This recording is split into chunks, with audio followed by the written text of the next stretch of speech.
उत्तर प्रदेश के मुख्यमंत्री योगी आदित्यनाथ ने 665 नर्सिंग अधिकारियों से संबंधित नियुक्ति पत्र वितरण समारोह को संबोधित करते हुए कहा, नियुक्ति की प्रक्रिया जब पारदर्शी होती है तो उसके परिणाम भी हम सबके सामने प्राप्त होती है। उत्तर प्रदेश देश की आबादी का सबसे बड़ा राज्य है। 25 करोड़ की आबादी इस राज्य में आवास करती है और इस राज्य में पिछले 9 वर्ष में हम लोगों ने 9 लाख युवाओं को सरकारी नौकरियां दी हैं। एक भी नौकरी की पारदर्शिता पर, उसकी स्वच्छता की प्रक्रिया पर, चयन की प्रक्रिया पर विरोधी भी प्रश्न नहीं उठा सकते। इसका परिणाम है कि इस प्रक्रिया में किसी प्रकार का अवरोध नहीं है, न्यायालय का हस्तक्षेप नहीं है। 0.25 करोड़ की आबादी में जो नए 9 लाख लोग जुड़े, ये प्रतिभाशाली हैं, ऊर्जा से भरपूर हैं।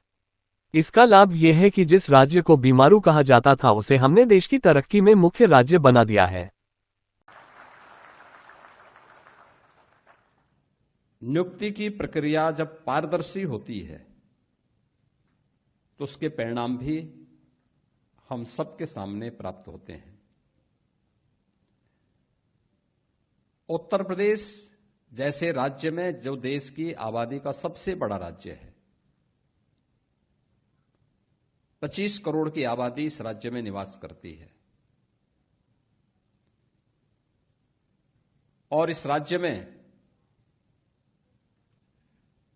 जिन बातों की ओर अभी डिप्टी सीएम श्री ब्रजेश पाठक जी ने आप सबका ध्यान भी आकर्षित किया कि पिछले 9 वर्ष में हम लोगों ने 9 लाख युवाओं को यहां पे सरकारी नौकरियां दी हैं।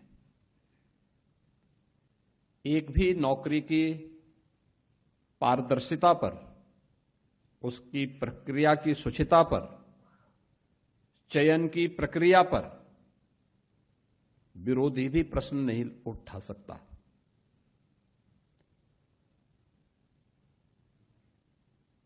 ये नियुक्ति की प्रक्रिया जो आज सफलतापूर्वक संपन्न हो रही है, मेरिट के आधार पर आरक्षण के नियमों का पालन करते हुए जिन नौजवानों का चयन हो रहा है, परिणाम क्या है? एक, नियुक्ति की प्रक्रिया पारदर्शी होने, शुचितापूर्ण होने का परिणाम है कि किसी प्रकार का कोई डिस्टरबेंस नहीं है, माननीय न्यायालय का हस्तक्षेप नहीं है, अनावश्यक रूप से नौजवानों में कोई अनरेस्ट नहीं है। एक पक्ष वह जिसके कारण 17 के पहले की सभी नियुक्तियां बाधित थी। दूसरा पक्ष, ये जो 9 लाख मैन पावर उत्तर प्रदेश के अंदर जुड़ा, 25 करोड़ की आबादी में ये 9 लाख जो नए लोग जुड़े, ये प्रतिभाशाली है, यंग ऊर्जा से भरपूर हैं। इसका लाभ हमें क्या प्राप्त हुआ? जो राज्य बीमारू था, आज हमने उसको भारत की इकोनॉमी का ग्रोथ इंजन बना दिया है। जिस राज्य में वेतन देने के लिए पैसे नहीं थे, आज वो रेवेन्यू सरप्लस हो गया।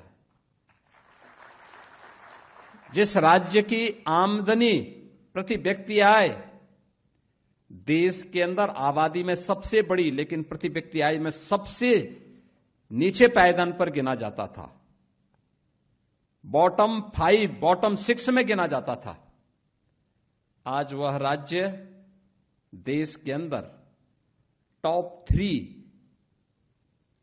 अर्थव्यवस्थाओं में एक है।